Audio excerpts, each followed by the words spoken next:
Assalamualaikum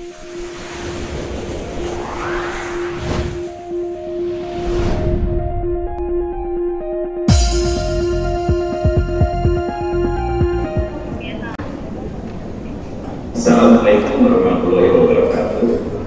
Saya sudah bisa mendengar suara saya Bapak dan Ibu. Bisa Pak, bisa cukup. Oke, Assalamualaikum warahmatullahi wabarakatuh. Yang saya hormati Bapak dan Ibu peserta acara Seminar Nasional Penguatan Akhlak Pasca Berlakunya Undang-Undang Cipta Kerja.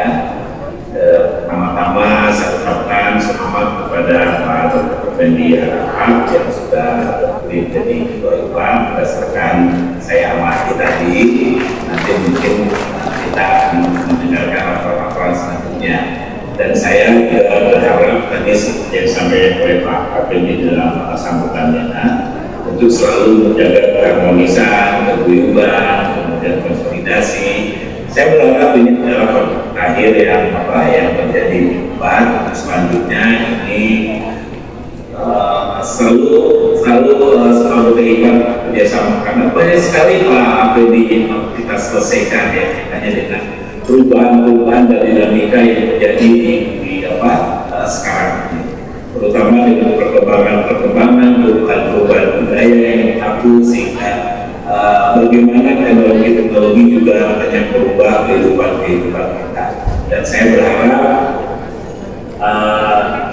PPAT yang merupakan bagian dari BPN untuk memberikan akta yang dibuat oleh PPAT itu juga bisa berkoordinasi dengan baik dengan seluruh jajaran BPN di daerah maupun di masyarakat. Kemudian saya sampaikan salam juga untuk ketua ini yang diwakili oleh Sekretaris Jenderal, kemudian Ketua Jabar, Ketua ini Jabar, tadi ada Pak Andi, Pak Dirjen Andi, dan Pak Dirjen Agus yang diwakili oleh Pak Firdaus, dan nanti juga ada saya juga tadi ada Pak Irawan mewakili Pak Kami Jawa Barat. Puji syukur Bapak dan Ibu kita sampaikan karena saat ini kita bisa kumpul atas keterlambatan berkat dari Tuhan, dan saya juga bisa mensosialisasikan acara hari ini. Cukup banyak yang akan diserap oleh Bapak dan Ibu karena panitia sudah mengundang Pak Andi. Ya, Pak Andi itu yang ikut dalam menyusun undang-undang CK yang bagian dari tim BPN. Tim BPN yang menyusun undang-undang CK itu adalah Pak Andi, Dr. Andi, sehingga nanti Pak Andi akan berbicara banyak mengenai bagaimana penyusunan undang-undang CK ini. Kemudian nanti ada direktur saya Pak Alvin juga yang akan menjelaskan mengenai hal-hal yang baru terkait dengan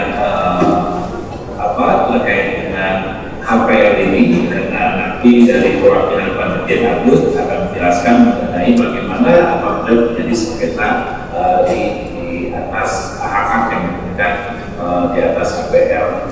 Bapak dan Ibu, sebetulnya ini sudah lama HPL ini ya, sudah lama HPL ini. Tapi secara pengaturan sampai ke undang-undang ini baru sekarang.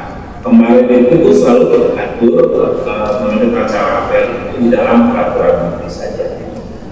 Jadi bagaimana kita menguatkan HPL ini, kalau Bapak dan Ibu lihat antara Jakarta dan Singapura itu terjadi dua rasa yang berbeda pada saat Bapak ke Singapura dan Bapak ke Jakarta. Bagaimana pemanfaatan penggunaan tanah di Malaysia di Singapura itu menjadi lebih tertib ya, dan rasanya luas sekali Malaysia di Singapura itu, karena banyak sekali ruang-ruang terbuka yang dibangun di wilayah Singapura. Dan di Jakarta itu terjadi urban sprawl ya, jadi artinya banyak sekali pembangunan yang sifatnya itu merata ke seluruh daerah di Jakarta dan sekitarnya. Kemudian ini menjadi mobilitas menjadi tinggi, biaya infrastruktur tinggi, ya, kemacetan dan lain-lain. Nah, oleh karena itu kita akan mencoba ya untuk menata kembali bagaimana pembangunan di negara ini yang harus berkontribusi atau kita mengedepankan kepada kepentingan umum, kepentingan ekonomi dan pembangunan. Jadi kita berencana dengan penguatan APL ini adalah bagaimana pemerintah bisa mengendalikan fungsi-fungsi pengendalian anak yang lebih mengedepankan kepada kepentingan umum, ekonomi dan pembangunan. Kalau Bapak dan Ibu lihat mengenai ini ya, di Jakarta misalnya atau di Indonesia, kita lihat bagaimana pembangunan perumahan di Indonesia itu lebih banyak ke perumahan-perumahan yang sifatnya horizontal. Perumahan-perumahan yang sifatnya horizontal itu sangat menghabiskan lahan tanah, ya, lahan tanah, sehingga kadang-kadang kalau kita bicara mengenai kebutuhan pembangunan rumah itu kita bisa membutuhkan ratusan ribu hektar atau hampir berapa juta hektar, hampir 200 ribu hektar ya, 200 ribu hektar yang dibutuhkan di Jawa untuk membangun MPR. Nah sekarang kita akan pertimbangkan bagaimana pembangunan itu bersifat vertikal ke atas. Nah ini kita akan dorong pembangunan vertikal ke atas ini, dan juga dari sisi aturan, dari sisi peraturan di dalam undang-undang CK itu kita dorong juga untuk hunian vertikal. Untuk hunian vertikal itu proses pemberian hak itu dapat diberikan perpanjangan pembaruan untuk tanah-tanah yang di atas hak pengelolaan. Kemudian tanah-tanah yang di atas tanah negara itu pembangunan hunian vertikal itu bisa diberikan perpanjangan pemberian atau perpanjangan sekaligus. Jadi Bapak dan Ibu, itu adalah bagian dari bagaimana penguatan pemerintah terhadap hal-hal yang kaitannya dengan penguatan APL itu. Kalau kita lihat juga bagaimana indeks kemudahan berusaha, ya Bapak dan Ibu, indeks kemudahan berusaha yang ada di Indonesia itu untuk logistik properti masih sangat rendah sekali. Itu karena bagaimana tingkat kemudahan kita untuk mendapatkan masyarakat untuk mendapatkan kemudahan di dalam pendaftaran tanah untuk peralihan. Dan ini kita sangat berbeda sekali dengan negara-negara seperti di negara ASEAN yang lain, seperti di Filipina, seperti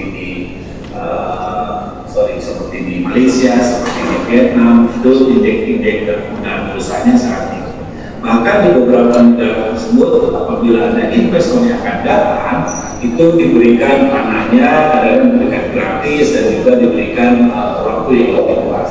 Jadi investor-investor yang datang ke suatu negara sekarang itu tidak perlu meluaskan tanahnya. Nah sekarang bagaimana investor-investor yang datang ke negara kita itu juga nanti kita berikan tanahnya dan kita juga siapkan infrastrukturnya. Nah ini dengan penguatan APL ini, dengan pembentukan yang akan kita buat dengan bank tanah, nanti akan kita siapkan bagaimana mekanisme supaya para investor itu bisa datang ke kita dan diberikan kemudahan-kemudahan, bukan hanya dari insentif pemberian haknya, tapi juga dari insentif perpajakan dan lain-lain.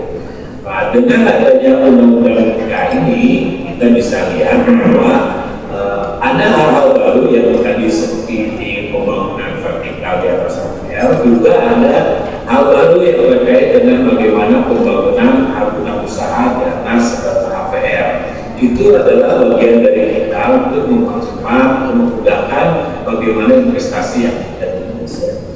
Nah, Bapak dan Ibu, ini juga ada beberapa kendala, misalnya seperti kemarin kita rapat dengan Wapres, misalnya kasus di mana di Papua, kemudian kita rapat juga dengan DPR dan beberapa hal yang terkait dengan pengadaan tanah di Sumatera Barat.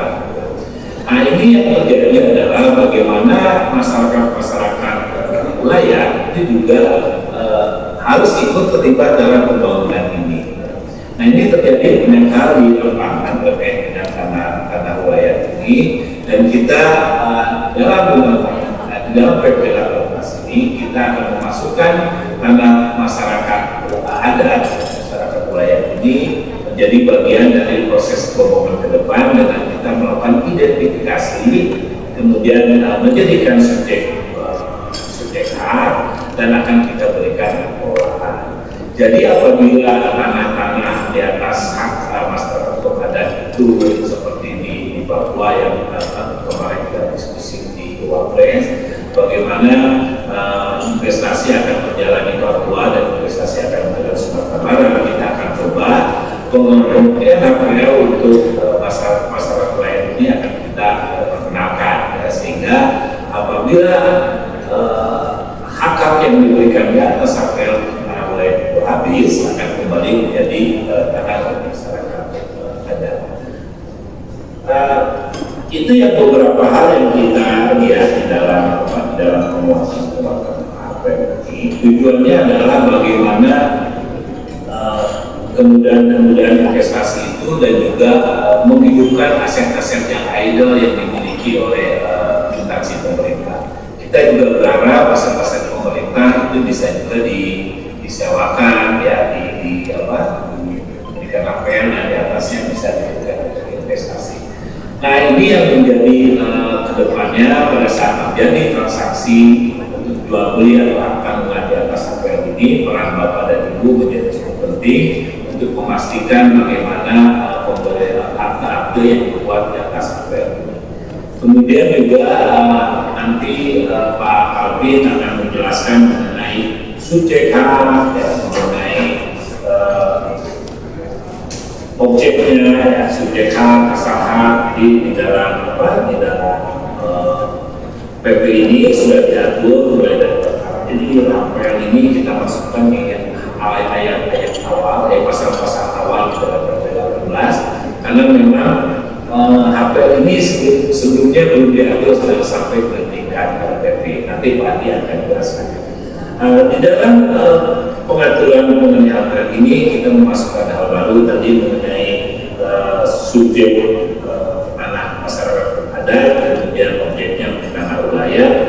Dan ini yang kita batasi juga siapa saja yang nanti menjadi subjek pemegang HPL. Jadi alokasi pemerintah itu adalah sepanjang tugas pokok dan intinya berhubungan dengan pengelolaan tanah. Kemudian ada kewenangan dan pengembangan HPL. Itu kewenangan HPL punya kewenangan untuk menyusun, menentukan pemanfaatan sesuai dengan rencana hidup yang disusun oleh HPL. Jadi nanti kewenangan HPL itu harus menyusun bagaimana penentukan dan pemanfaatannya. Yang kita inginkan nanti ke depan adalah bagaimana penyusunan HPL ini juga bisa kita bangun di tengah-tengah kota ya. Jadi masalah pemerintah, biasa pemerintah bisa membangun apartemen murah yang mungkin juga bisa disewakan kepada masyarakat yang berkemampuan murah. Nah yang terjadi sekarang dengan urban sprawl ini adalah masyarakat yang kurang mampu itu semakin jauh tinggalnya dari pusat kota.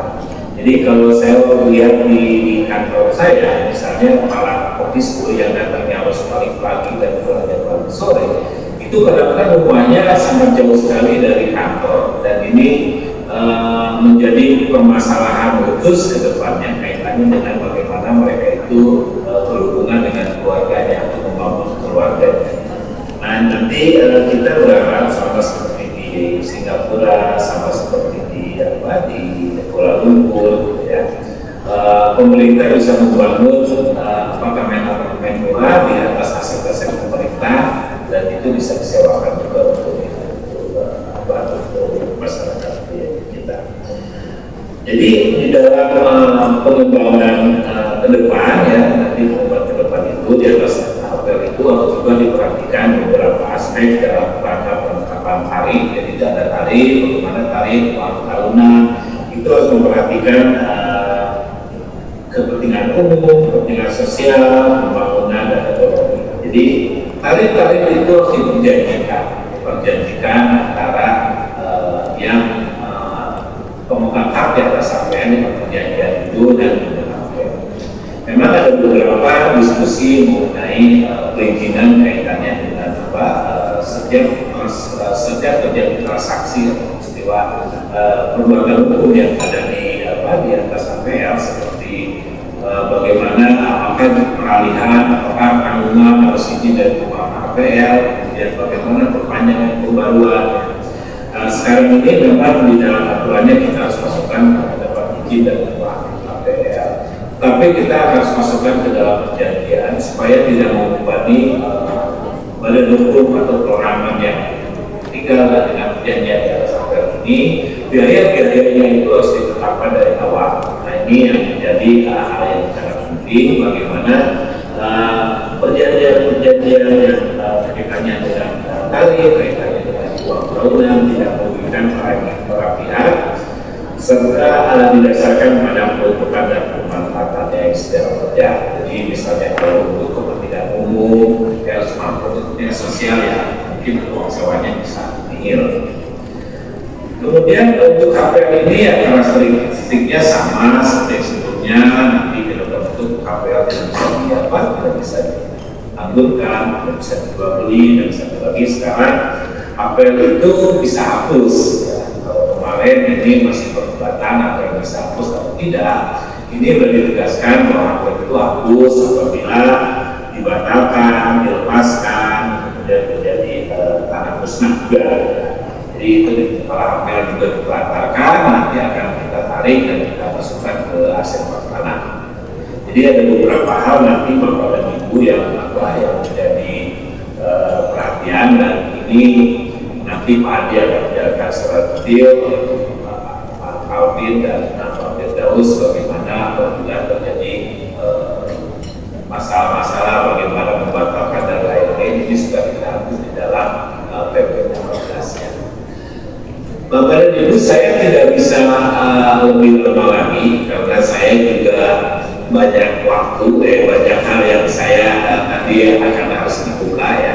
Saya hari ini juga harus membuka acara terkait dengan penyusunan rapermen mengenai HPL ini ya. Kemudian juga rapermen mengenai penataran tanah. Saya pikir tadi acaranya saya bisa mulai jam 10, ini saya sudah terlambat 50 menit ya, saya terlambat 50 menit. Saya ucapkan selamat kepada seluruh anggota IPAT dan seluruh pengurus IPAT yang sudah terpilih. Semoga ini memberikan penguatan terhadap organisasi dan banyak hal yang nanti harus kita selesaikan. Dan juga selamat untuk mengikuti seminar nasional ini. Ini sesuatu yang baru, sesuatu yang memang kita sebut penguatan hak pengelolaan, karena sebelum-sebelumnya memang belum diatur secara detail seperti dalam undang-undang PP, dan ini PP-nya sedang kita siapkan.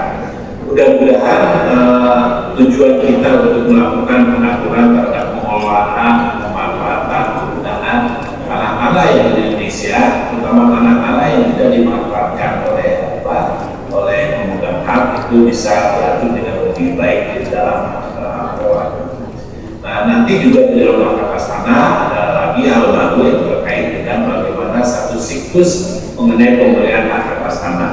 Pemberian satu siklus ke depan itu kita berikan satu siklus itu untuk pemberian, perpanjangan, dan pembaruan. Setelah itu menjadi tanah yang dimiliki dikuasai lagi negara, dan itu menjadi kewenangan Menteri untuk mengatur peruntukan dan pemanfaatan. Jadi banyak sekali hal baru yang nanti kita atur di dalam PP 18 ini salah satunya pengelolaan ya. Nanti hak atas tanah juga diatur secara khusus, kemudian penataran tanah juga akan diatur. Kayak ke depan saya berharap ini PPAT IMAT yang menjadi bagian dari kita ini nanti saya inginnya secara nasional bagaimana kita melakukan seminar secara nasional ini, dan saya juga berharap ke depan yang 3 tahun saya 3 tahun atau 4 tahun saya pengen memberikan tes ulang dari PPAT ini, karena banyaknya dinamika yang berubah, aturan-aturan itu banyak sekali yang berubah, dan jangan sampai di PPAT yang bagian dari tugas kita itu tidak memahami juga peraturan yang sedang berjalan. Dan Dan saya mengucapkan terima kasih kepada Bu Usil karena ini Bu Usil ini sangat responsif sekali gitu ya. Saya ini sosialisasinya ke internal kita aja baru minggu lalu Bu Usil gitu ya. Sosialisasi ke internal baru minggu lalu. Dan saya sebetulnya pengennya tuh kalau permen sudah jadi, karena itu kalau PP kan belum terimplementasi ya, PP itu masih tanaman kebijakan yang kita siapkan. Nanti kalau permen sebetulnya itu yang saya akan sosialisasikan lebih detail lagi. Nanti mungkin bosnya nanti tunggu dulu PP-nya, permennya. Nanti guideline permen apa aja yang kaitannya dengan kebijakan-kebijakan baru itu pasti nanti akan saya sosialisasikan. Dan saya sangat senang sekali apabila sudah ada pengurus yang nanti akan mensosialisasikan ke seluruh PPAT seluruh Indonesia, nanti bisa kerjasama dengan PPSDM menikmati di RPPN karena kita punya Zoom yang sampai ribuan orang, jadi mungkin kita atur Sumatera, Jawa gitu ya, dan kita bisa atur sosialisasi ke seluruh orang. Nanti berhubungan dengan Pak Mustiadi, Direktur yang menangani kayaknya. Sekali lagi, saya tidak bisa berlama-lama. Terima kasih atas undangannya. Pak Menteri tidak bisa hadir karena hari ini Pak Menteri banyak acara, kayak ada acara di istana hari ini. Jadi dikonfirmasi ke saya mohon maaf dari belum menyampaikan kepada Pak Menteri. Dan saya ucapkan selamat mengikuti segala sesuatu ini. Pasti banyak sekali hal baru yang akan dijelaskan oleh teman-teman yang ada di DPR.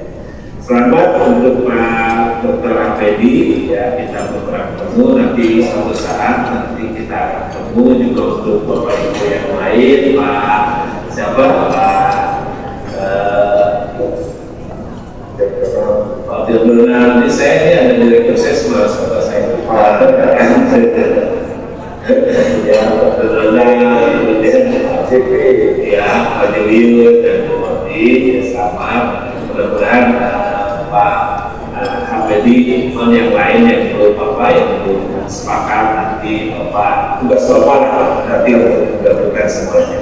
Terima kasih. Wassalamualaikum warahmatullahi wabarakatuh. Waalaikumsalam.